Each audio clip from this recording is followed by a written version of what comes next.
You all ready? Ready. All right. Let's do this. Doing it now? We're not doing it tomorrow. I'll be in church. I think. Good evening, ladies and gentlemen. And thank you for coming tonight to the Foti Lit Comedy Show tonight.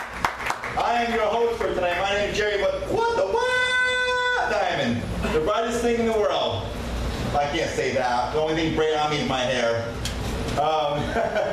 You guys are in for a treat tonight. Our whole theme, this thing is about electricity. You want to make things hype around here. So a real few things of like the first person to discover electricity. Not only is he on a $100 bill, but he's the first person to discover electricity. Benjamin Franklin. Did you know that? Did you know that? Did you know that? You did. You know how you discovered lightning or electricity? You what? No. He's outside during a thunderstorm with an umbrella. Discovered lightning or electricity? Electricity, but hold on here. You're going ahead of me here. Let me tell the story. You're ruining my story. Sorry. What are you, Neil? But he was a scientist. He studied science. And he always wanted to discover things. Not only did he discover electricity, but there's another person that discovered the light bulb, okay? And that was Thomas Edison. Did you know that? I did know that. You did know that. But you didn't know about Benjamin Franklin. The only thing Benjamin Franklin was good for the $100 bills, which they barely get once in a while when I get paid. I didn't know what he was on one. I never get a $100 bill. I never saw a $100 bill before. Still, 49 years old, never knew that. I just figured I knew him for discovering electricity. You know, that's all I knew him from. So, yeah, so those are true facts, though. Now, I discovered electricity my own way back in the day, all right? You know the little thing about putting your fingers in the light bulb, in the light socket? I did that. I did that. My hair stood up like that. And that was last week. I'll never do that again. But also, one time I put a penny into one of the outlets there, and I never did that again, and that was yesterday. Always trying something new. I'm always trying something new, you know? Can you guys hear me? Electricity, ladies and gentlemen, electricity. But also, there's a thing though. When I was growing up, when I was a little kid, I was scared of the dark. You know, now I'm growing up, I'm scared of electricity bill. The electric bill, you know, I get the bill, that scares me. That really scares me. As an adult, but back as a kid, when I was scared, I had a lit on the house. I was scared of the dark. Always had to have a light on. I had a little Scooby-Doo lights, you know, back in the day. You don't remember that. I'm old. Forget about it. You probably use like your, you know, we had lights on. You probably use your lamp, whatever. You know, back in our day, we had a little thing, Scooby-Doo light bulb. You know, you would stick in the socket there, and just light up and keep it comfort. You know, if I was asleep at nighttime. Those were good things. But now I'm growing up now. I got superheroes. I got Superman. I got Aquaman, Wonder Woman. Oh yeah, I see good at nighttime. But there also, you know, there's pickup lines for electricians. I was doing a little study about this earlier today. And there's some pickup lines that people can use for, if you're an electrician and you're trying to get a date, because there are electricians out there that can't get dates. They're so busy keeping the lights on for everybody, you know? They're always so busy. So I wrote a few down tonight. Here's one. Hey baby, I'm not paralyzed, but I seem to be struck on by you. Another one. Are you an electrician? Because you know how to turn me on. Hey baby, might I check your shortage? You light up my life. You turn me on. And yeah, I use these, I'm still single. Here's another one. When I go to my home city, it's called Electric City. You missed it. You missed the thing. Thank you for coming in. Really. Were you guys doing roller skating at Gulfos? Whee! We were picking up guys roller skating. There's one leg up in the air. No guys do that when we fall down and break our necks. We're doing a thing tonight. We're doing electricity. It's called Foti Lit, okay? So I'm doing jokes about electricity, about how people can pick up dates for girls by saying electric jokes. Now, this is what I'm doing. This is my thing. You just came in here. What you talking about? I never heard about that before. No guy ever said that to me. Hey, baby, you want to go to bed with me tonight? I'll pay for dinner. I know. I used that one. I still didn't get anything out of that deal. I didn't even get dessert. So here's another one. Hey, baby, when I go to bed with me, I'm shocking in bed. Only thing shocking on me is this hairdo I got going on. And I got one more here. Hey, girl, can I put a light bulb in your garden? Those are my little things I wrote down. Thank you. Thank you. That was pretty electrifying, wasn't it? I was sweating to say something. And yet, nothing. Nothing. So anyway, so you guys ready to hear some great comics? Then we got a good show for you tonight. We got some good comics on here. They're all personal friends of mine, know them all. And somehow I'm gonna figure this thing out. Here we go. Ed must have did this because every time Ed touches something, something breaks, it gets confusing around here. All right, so are you ready? So that's why you're supposed to focus all the time. Hey, my name is Wally. It's okay. All right, so our first comic coming up tonight. Very funny guy. He's also electrifying. Give it up, ladies and gentlemen, Joe Vladimir Forte. Close enough. Hey everybody. Keep it going for Jerry. Thank you all so much for coming out tonight. Seriously. I'm in a really good spot right now. I just had a job interview. It's a government job, so I'm really excited because I've never been blackmailed before. I feel like that's the fastest way to do it. I was fashionably late to the interview, actually. Pro tip for anybody in Albany, there's 3 Holland Avenues in this general area. And it's amazing how far I made it in the wrong direction. So I'm like, oh, maybe the interview's in that greenhouse right there. Eventually, I did find my path back to the right way. And you know how sometimes street names are all kind of similar to each other in a certain area? I was passing Cornell Drive, Yale Street. So all the, like the universe reminded me of all the colleges I didn't go to, which was encouraging for the job interview. It mostly went okay, but the one question that I was kind of really excited about, is the audio okay?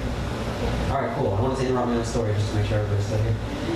The one question I was really excited for was how do you deal with difficult coworkers? And the answer you're supposed to give is, you're supposed to recognize that everybody has their own thing going on and be supportive. But the real answer that I wanted to give was that I'll insult people in the most creative way possible, just to make sure it's slightly not offensive enough to where they won't call me out on it. There was a game we were playing. I work at a restaurant when things get slow, and we were saying, what animal are you? Everybody was describing what animal they would be. And first somebody said dog, somebody said bunny, and one person said wolf. You would be a wolf. So my turn came up, and they said, oh, Joe, what animal would you be? And I said, I'd be 2 wolves. Take that.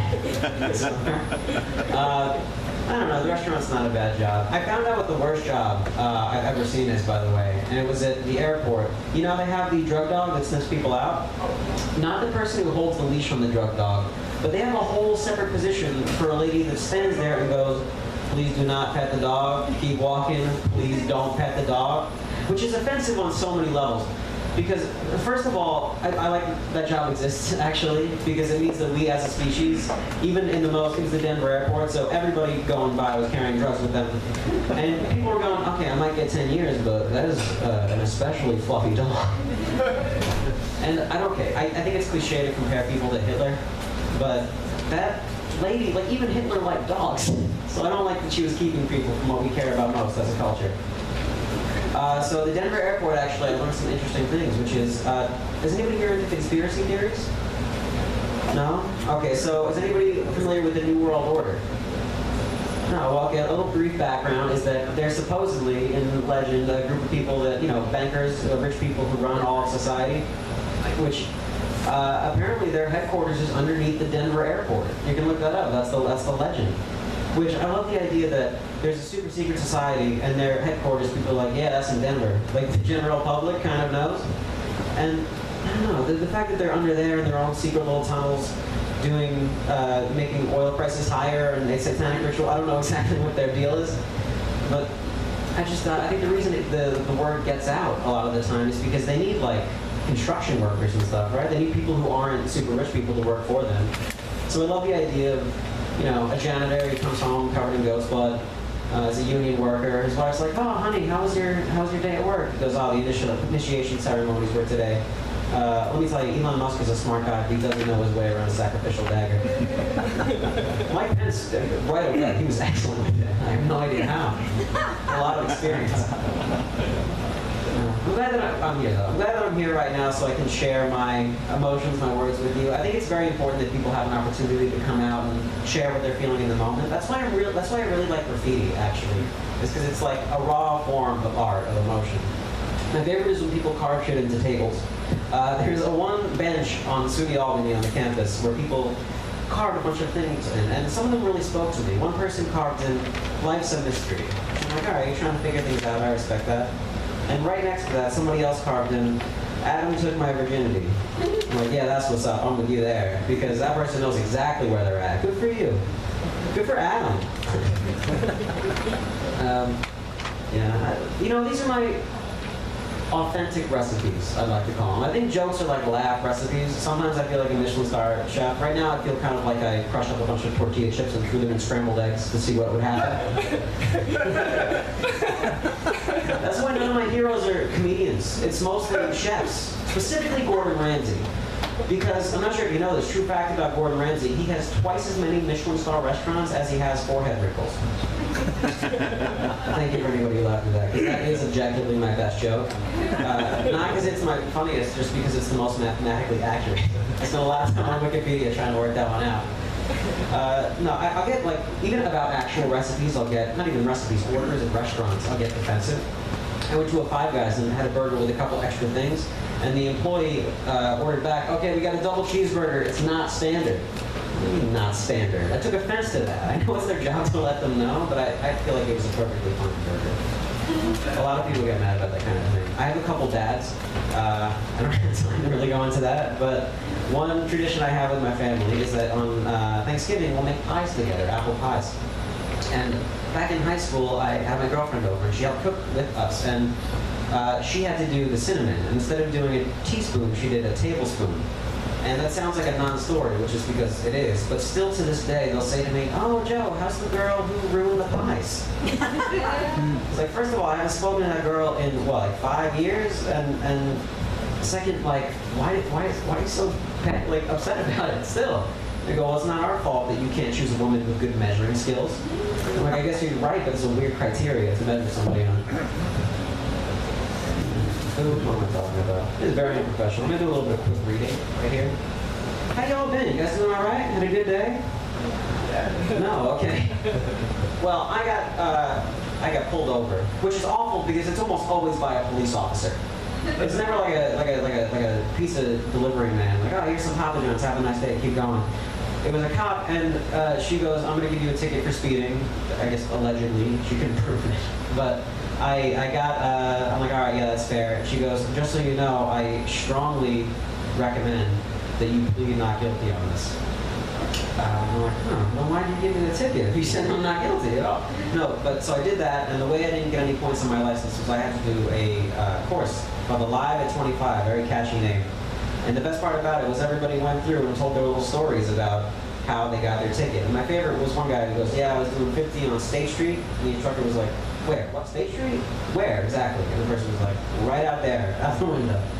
Which means the person got pulled over, and the police were like, "Yo, you're in the perfect spot for this. Just come back here a little later." I got into a car accident, which, like, the downside was I totaled my car, but the upside is now I know I want to be an uncle. I'll explain that. So I got hit by a 17-year-old girl. She was actually 4 years younger than me exactly, because we had the same birthday. That's the one upside, is you get people's personal information when you hit their car. I was terrified because this girl was crying. She was calling somebody, so I'm like, "Oh, her parents are going to come. They're going to freak out at me." But no, her dad was on a flight, so she invited her uncle. And I ended up talking to him. I'm like, "Man, is she okay? I didn't even talk to her." And the guy goes, "Yeah, she'll be fine. You know, she was crying. She said her back hurts, but your back's going to hurt." You're the worst uncle of all time. How can I get that job? I want to show up to my nieces and nephews' horrible accidents just to laugh at them. I know, I would never be like a drunk driver. I maybe drive on mushrooms. But, like, I'm sure there's a law against it, but nobody ever told me not to. I want to talk briefly, actually end by talking about my experience with hallucinogens, which I'm not trying to invite anybody to do them, but it's a very, to be on topic, enlightening thing for me. And it's interesting the disparity between different types of drugs, because being drunk, if I got hurt, like I've gotten hurt before on a skateboard, well, I can't ride a skateboard, but I tried. And after I fell over, I was like upset at like other people. I'm like, how dare this happen to me? This thing that I created. And one time I was on mushrooms and I fell back off a couch, scraped my back on a coffee table and spilled hot coffee all over me. And my reaction was, I'm sorry if that was startling everybody. Thank you so much for being with me through this. I'm sure we'll all work past it and I'll be okay. That's 100%. My first experience with any of these things was not positive. I took LSD and I was with a couple drunk friends, which are notoriously not compassionate, loving people. So they decided it was a good idea to order a pizza. And one of them was so drunk he lost his wallet, so instead of paying with money, he needed to pay with this collection of gold dollar coins. And they recommended that I go outside and pay. Instead of being like, I'm drunk right now, I was like, okay, I'll do it, whatever you need, my friend. And the delivery man was going around the cul-de-sac, so I was running outside at night barefoot trying to get food with a bunch of gold coins in my hand. So if you ever wondered what drug would most closely replicate the experience of being a 13th century nighttime errand boy, it would be that one. The more positive experience was the recent one. I was with my girlfriend and we were doing mushrooms. And we went to this frozen lake, and it was an amazing experience. And her subjective experience with it was that she looked out into the lake, and it was beautiful, and she saw it back reflected to her faces, specifically the faces of her ancestors, and feeling an overwhelming sense of calm and tranquility, and an understanding that everything's going to be okay, that we're all people that work together, and the lake itself becoming a metaphor for reflection and looking backwards into the past. And then the voices of nature extended towards her, like jaguar, snake, and eagle coming together to say that we as a species can move past our transgressions. And then we went home and she ate an entire muffin without taking the wrapper off. So you can really balance that line between profundity and being a goober. All right, thank you all so much.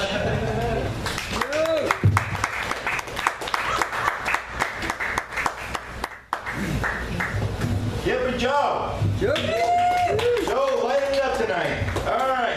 I got pulled over by a cop once, and here's the thing. I wear the two worst teams in both NFL and MLB. The New York Mets and the Buffalo Bills. The two worst teams that people hate. But to me, it's good luck, and I'll tell you why. I was down in New York City not too long ago. I wore my Buffalo Bills hat and my New York Mets shirt. I saw a homeless person, and I was a little bit generous that day, I gave him $5. They sold what I was wearing, they gave back my $5 plus all the money they had in their boob. I had an idea. The lights lit up. So I walked around a 2.5 mile radius block with homeless people I saw. I would give them a $5 bill, they sold what I was wearing, and not only got back my money, but all the money they had in their boots. Within an hour's time, I walked out with $200.10. And my first thought was like, who would give a homeless person 10 cents? Why would you give you can't get anything with 10 cents. And my first thought was like, his parents didn't love him. He must not have cleaned his room or ate all his vegetables, because that's why he's where he is today. So, but on the other hand, it was good with the cops, because I was on I-90 recently, and I was doing 70 miles an hour. And a cop pulled out, followed me, and I freaked out. Instead of slowing down, I freaked out and stepped on the gas from 70, 80, 95 miles an hour. I did this like 2.5 miles, and I stopped. The cop gets out of the car, started yelling at me. What the hell's wrong with you, Mr. Dymond? Why would you spin? What's your deal here? And I see you wearing a Mets and Buffalo Bills stuff. I say it's pretty sad for you already. Are you not running the team? Because we know they can't play worth crap. And I see a bumper sticker back there saying that I support live comedy. What's that? What are you, a comedian or something? I'm shaking. Yeah, somewhat. Because I'm going to tell you what. It's Friday afternoon. It's 4 o'clock in the afternoon. My shift's almost over with. I'm going to be spending the rest of my night writing out paperwork because of your bullshit. So here's the deal. You better tell me a funny joke, and it better be funny. Because if it's not funny, you're going to go to jail. I'm going to get a bunch of tickets, and you're going to go to jail and see Bubba tonight. Oh, God, let's see Bubba. Thank you, Bubba. So I said to him, I said, all right. Here's the deal, officer. A couple of years ago, my wife left me for a state trooper, and I thought he was bringing her back. He loved that one. I got on the ticket. You be on your merry way. All right, you guys ready for the next comedian?